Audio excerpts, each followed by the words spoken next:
Bharat Ratna doctor Bhimrao Ambedkar को कोटि कोटि नमन। ये कार्यक्रम डॉक्टर भीमराव अंबेडकर के जीवन पर आधारित है, जहां भारत की जनता के प्रति उनके योगदानों को पूरी सजगता से चित्रित और रेखांकित करने का प्रयास है। कार्यक्रम में दिखाई गई घटनाएं लब्ध प्रतिष्ठ पुस्तकों से ली गई हैं। इस कार्यक्रम के जरिए चैनल की ओर से एक विश्वसनीय, सजग और सकारात्मक प्रयास है कि डॉक्टर बाबा साहेब भीमराव अंबेडकर के जीवन की संघर्ष यात्रा एवं गौरव गाथा पूरे आदर के साथ घर घर पहुंचे और उनके योगदानों से सभी संपूर्णता में परिचित और आह्लादित हों। बाद में बात करते हैं। बाद में क्यों बात करेंगे बाबा, अभी कहिए ना। और आप घर के बड़े हैं तो आपका कहना भी जायज है। हाँ कहिए ना, यहाँ तो सब हम घर के लोग हैं, कहिए।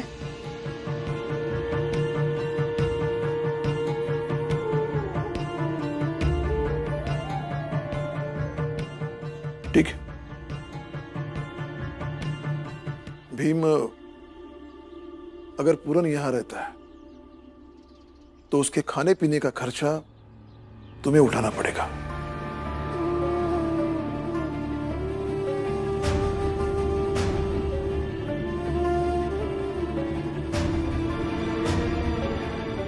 खर्चा? बाबा आप कैसी बातें कर रहे हैं? आज तक हम तीनों भाइयों ने ऐसा कभी नहीं सोचा है और ना कभी सोचेंगे। आप करुण भैया सही तो कह रहे हैं बाबा। अब पूरन काका मेरी वजह से यहाँ आए हैं तो उनके रहने का, खाने पीने का खर्चा मुझे ही देना पड़ेगा।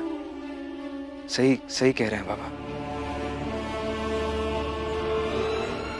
चलिए मुझे ऑफिस जाना है, मैं चलता हूँ। नहीं रुकिए।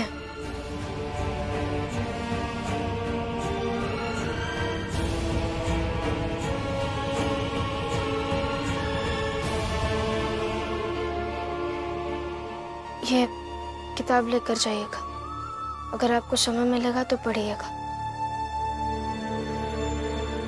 भीम भाव, आप चिंता मत कीजिए, मैं काम कर रही हूँ और इन्हें भी जल्दी कोई अच्छा काम मिल जाएगा। आप बस किसी की बात का बुरा मत मानिए। भाभी, इसमें बुरा मानने वाली क्या बात है? बाबा ने जो कहा है वो बिल्कुल सही कहा है और सही समय पर कहा है।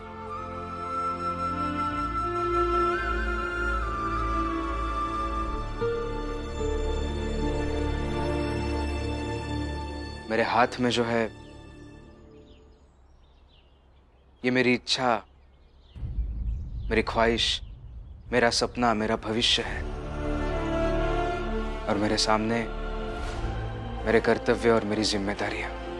इन दोनों के बीच की लड़ाई तो जिंदगी है, संघर्ष है, जीवन का आनंद है और मैं ये लड़ाई लड़ूंगा, हमेशा लड़ूंगा। और मैं भी काम करने जा रहा हूं तो पैसे कमाने ही जा रहा हूं। मुझे भी पैसे मिलेंगे तो उन पैसों से पूरन काका का खर्चा दे दूंगा, इसमें कोई बड़ी बात नहीं है। चलिए अब मैं चलता हूं।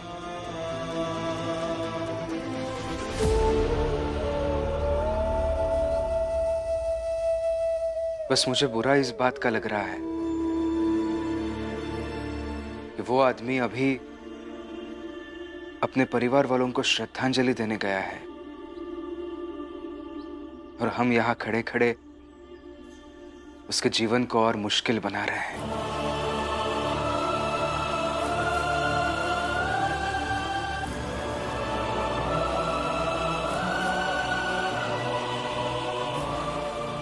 मुश्किल बना रहे? अरे हम कहां उनसे जाकर कुछ कह रहे हैं जो उनका जीवन मुश्किल बना रहे हैं। भैया, किसी के जीवन को सोचने के स्तर पर मुश्किल बनाना ये भी तो अपराध ही है ना, अमानवीय है, इंसानियत के खिलाफ है।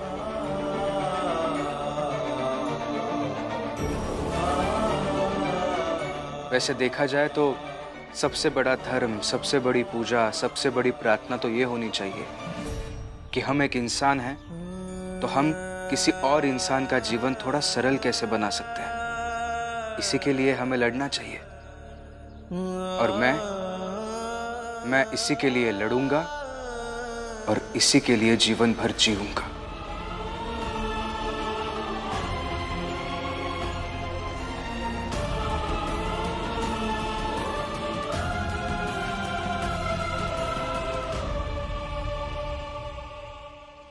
मुझे सच में देर हो रही है, मैं अभी काम पे जाता हूँ। आप सब भी अपना अपना काम कीजिए, और जाते जाते एक वादा करके जाता हूँ आप सबसे, पूरन काका के यहाँ रहने खाने पीने के खर्चे का 1 पैसा भी आप में से किसी को नहीं देना होगा। वो सब मैं देख लूंगा।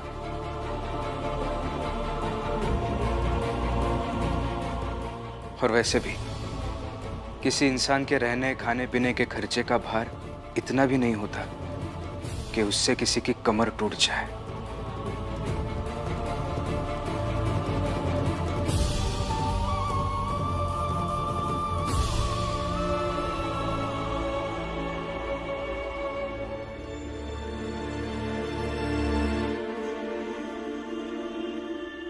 चलता हूं मैं। जा भीम, बेटा तो इतना ताकतवर बने कि संसार भर की मदद कर सके। जा।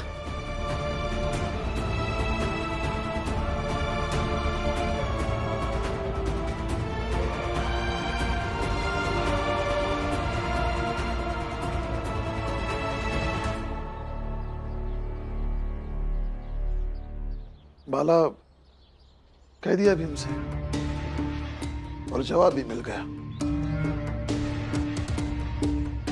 अब तो तुम्हें कोई दिक्कत नहीं है ना, सुकून मिल गया होगा। बाबा आप ऐसे क्यों बात कर रहे हैं? मैंने सबके अच्छे के लिए तो बोला ना।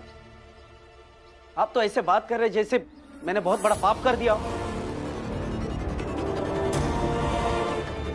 बाला भैया ऐसी बात आनंद नहीं भाव, उन्हें अकेले रहने दीजिए।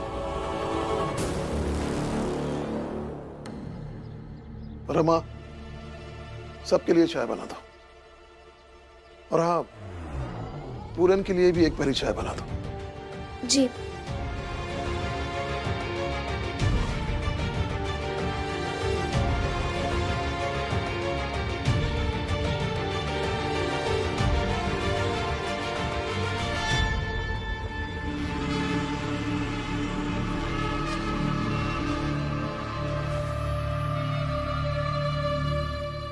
मैं जानती हूँ दीदी, आप यहाँ ऐसे क्यों बैठी है।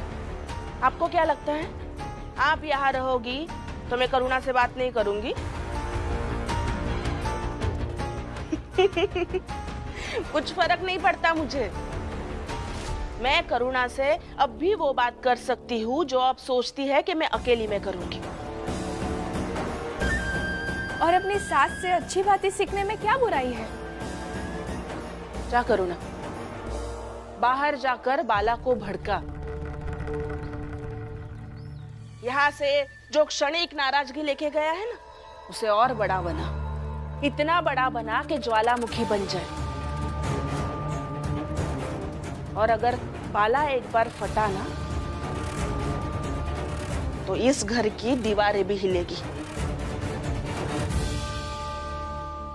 जा। जी आई, अभी जाती हूँ।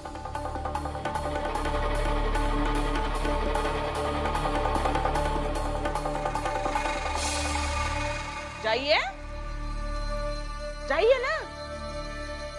और मन करे और कर पाए तो जाकर अपने एक बेटे बाला को फटने से बचाइए। नहीं तो यही बैठिए, यही बैठिए और तमाशा देखिए कि अब इस घर में क्या क्या होना बाकी है। क्या सोचा था आप सबने?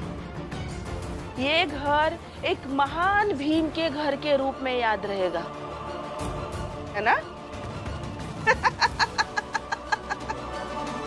ऐसा कुछ नहीं होगा दीदी। ये घर 3 बेटे और 3 बहुओं के बीच के मतभेद का अखाड़ा बनकर रह जाएगा बस। मैं बनाऊंगी, ये जीजाबाई बनाएगी, देखते रहिएगा।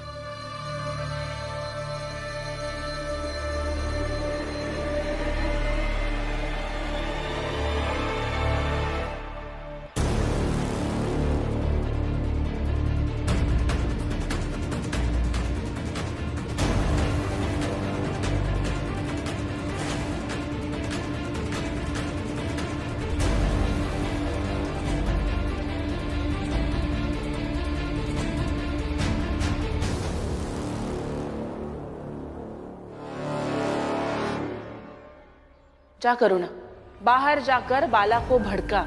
यहाँ से जो क्षणिक नाराजगी लेके गया है ना, उसे और बड़ा बना, इतना बड़ा बना कि ज्वालामुखी बन जाए।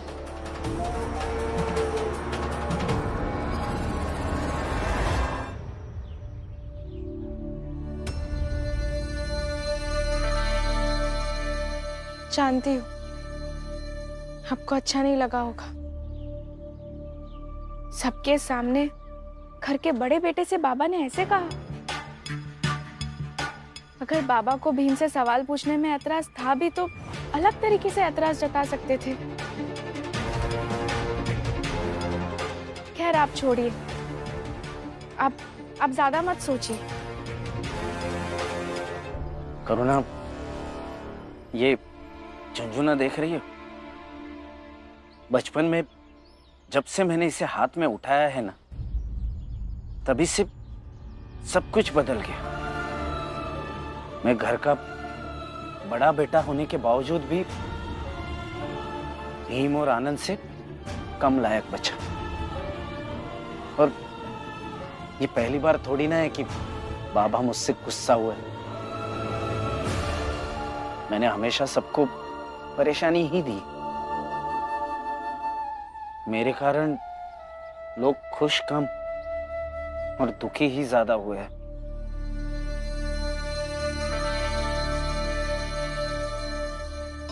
लेकिन आपके कारण आज मैं बहुत खुश हुई हूँ। इतनी खुश हुई हूँ कि क्या बताऊं। आज महसूस किया कि जैसे भीम हमेशा रमा के साथ खड़े रहते हैं, ऐसे ही आज आप मेरे साथ खड़े थे।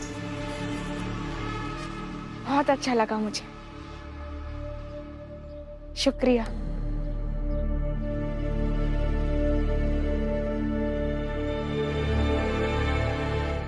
ठीक है। और वैसे भी पूरन काका का क्या करना है वो भीम अपना देख लेगा। हमें क्या लेना देना है? हाँ, हमें क्या लेना देना है। लेकिन मैं सोच रही थी आप इस घर के सबसे बड़े भाई हैं और घर के बड़े भाई मालिक होते हैं। आपको भी ऐसा ही होना चाहिए।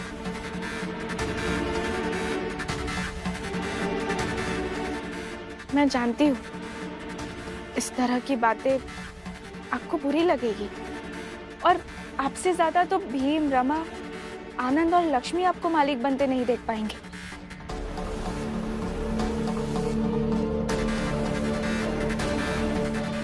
मगर ये एक तरीका है जिससे आप अपना दुख, क्षोभ और गुस्सा सब खत्म कर सकते हैं।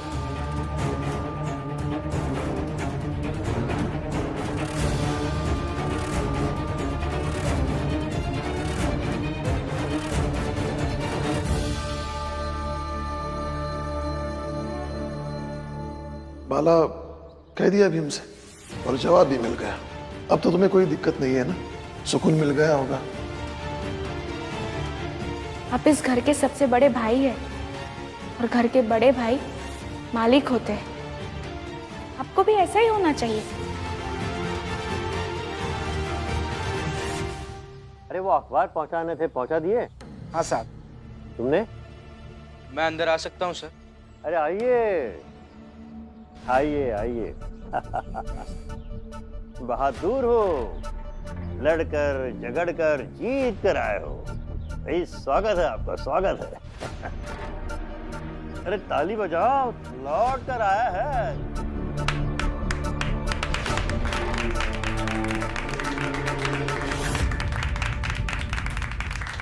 मैं अपना काम शुरू करता हूँ। अगर अब भी दस्ताने पहनकर काम करना है तो बता दीजिए और दस्ताने दे दीजिए, वो पहनकर काम करूंगा। कल से भीमराव काम पर जरूर आएगा और उसे इतना काम करवाएंगे कि उसके पास समय ही नहीं बचेगा कि वो पढ़ सके। एक काम करो, यहां से स्टेशन जाने के रास्ते पर जाकर खड़े हो जाओ। वहां पर वाचनालय है, जहां पर तुमने बवाल किया था एक बार। वहां एक आदमी आने वाला है। उसे बताया गया है कि कोई खड़ा रहेगा, उसे लेकर ऑफिस आ जाओ। अच्छा ठीक है, लेकर आता हूँ।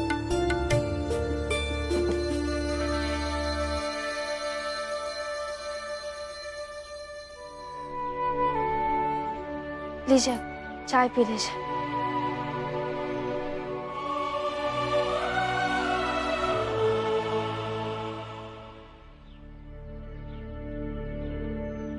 भीम वही अखबार में काम करने गया है? हाँ।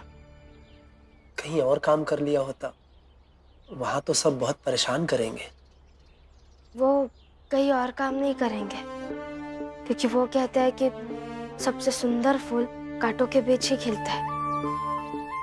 पर विषम परिस्थितियों में ही व्यक्ति की कुशलता निखरती है। वैसे आप उनकी चिंता मत कीजिए, वो अपनी लड़ाई अपने तरीके से लड़ भी लेंगे और जीत भी लेंगे।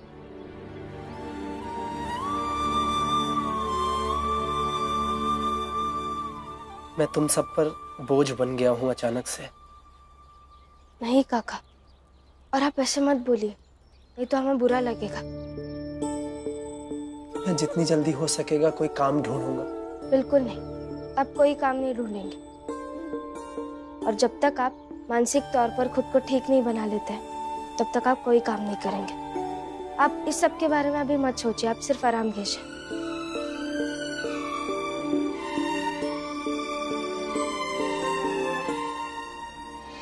अच्छा, आप ये सब छोड़िए, अब ये बताइए आप खाने में क्या खाएंगे? मतलब कौन सी सब्जी पसंद है? कुछ भी बना लो। क्या हुआ?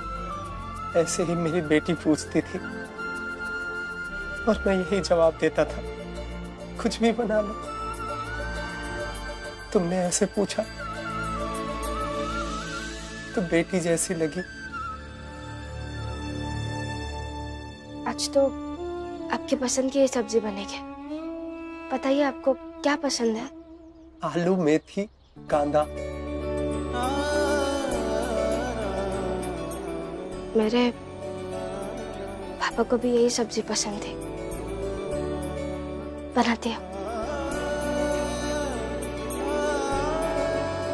रमा,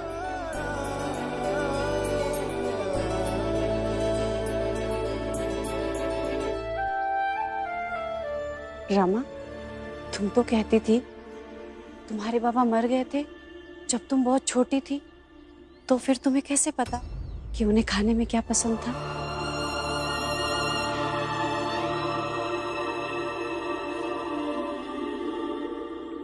झूठ बोला मैंने। क्यों?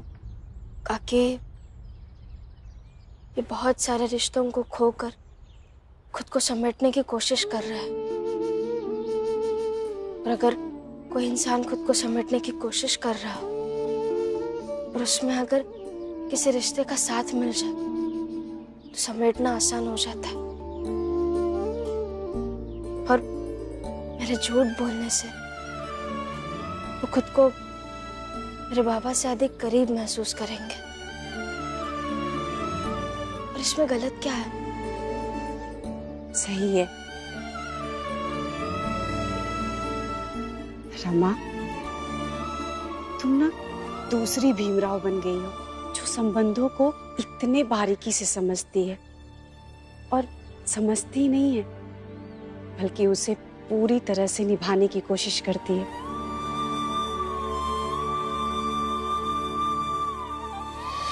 संबंधों को बचाकर रखना हर व्यक्ति की सबसे बड़ी पूंजी होती है।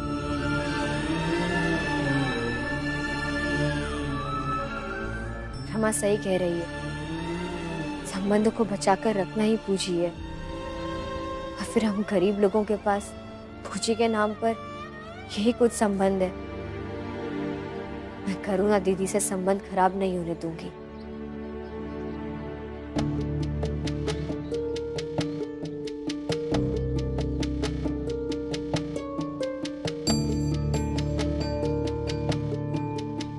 कब से खड़ा हूं यहाँ पर। मालिक ने कहा था कि मेहमान आएंगे, उन्हें ऑफिस लेकर आ जाना, लेकिन कोई आया ही नहीं तब से। कोई नहीं आएगा भीम, बेवकूफ बना दिया तुमका। अरे तुम्हें समझ में नहीं आया कि तुम्हारी बेइज्जती हो रही है?